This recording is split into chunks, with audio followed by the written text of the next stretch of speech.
Allons voir maintenant la fonction cosinus. Donc, si vous avez bien compris là, la fonction sinus, vous allez voir que la fonction cosinus, ça se ressemble énormément.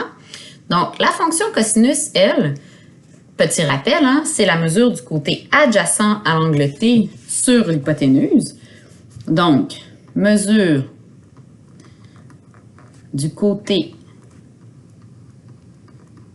adjacent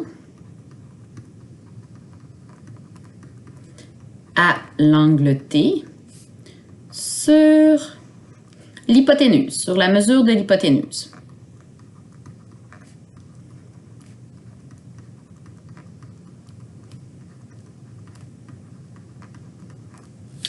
Comme l'hypoténuse vaut toujours 1, alors la mesure du cosinus de notre angle vaut toujours le côté adjacent à l'angle T.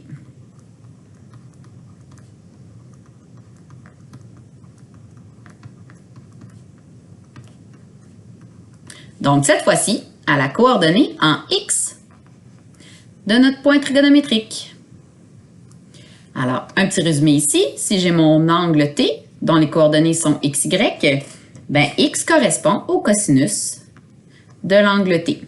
Mon cosinus va être également compris entre moins 1 et 1. Alors, reprenons le même petit exercice que tout à l'heure.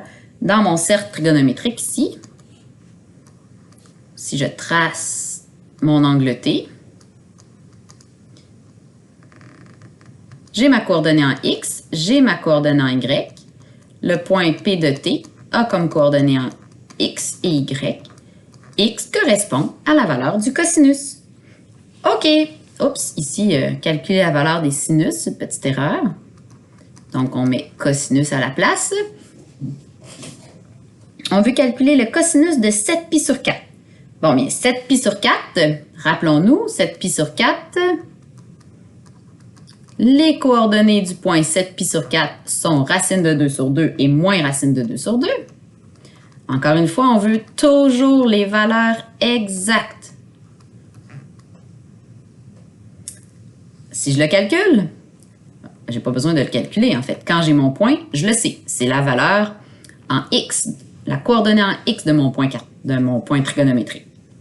Alors, 5π sur 6, essayez de le trouver. Si vous le savez par cœur, ça va encore plus vite.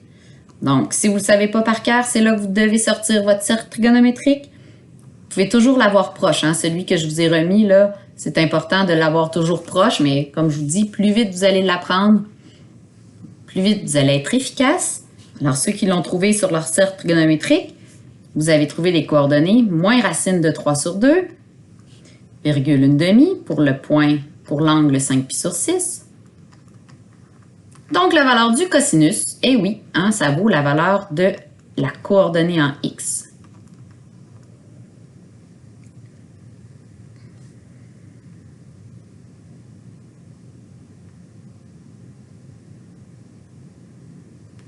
Ah, je veux faire un petit changement. Je ne sais pas pourquoi j'ai fait ce petit changement-là. On va aller faire un petit changement ici. Au lieu de mettre 12π, mettez 10π.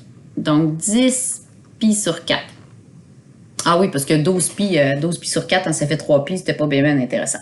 C'est pas ça que je veux, donc on va prendre 10π sur 4. 10π sur 4, encore une fois, on va convertir ça.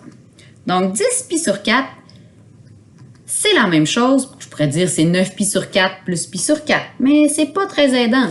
Je cherche des multiples de 4 en fait. Hein. 10π sur 4, ça serait très bien de le définir comme étant 8π sur 4 plus 2π sur 4. 8π sur 4, qu'est-ce que c'est? Ben ça, c'est 2π. 2π sur 4, c'est la même chose que π sur 2. Alors, 2π, c'est simple, c'est faire un tour complet. Donc, 2π plus π sur 2, j'arrive donc ici.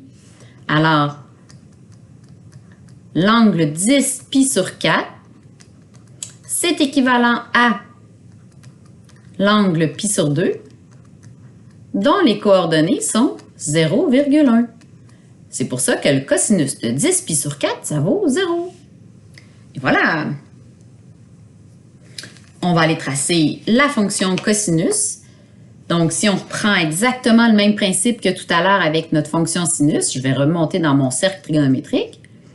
Dans mon cercle trigonométrique, tout à l'heure, j'avais besoin des coordonnées en Y, mais cette fois-ci, je vais prendre les coordonnées en X. Donc, si mon angle vaut pi sur 6, ça va être 3 racine de 3 sur 2, etc., etc., etc. Voyez-vous ici, on va commencer plutôt quand mon X vaut 0 par un maximum à 1. Donc, s'il va y avoir une petite différence dans le graphique, on verra concrètement ce que ça représente.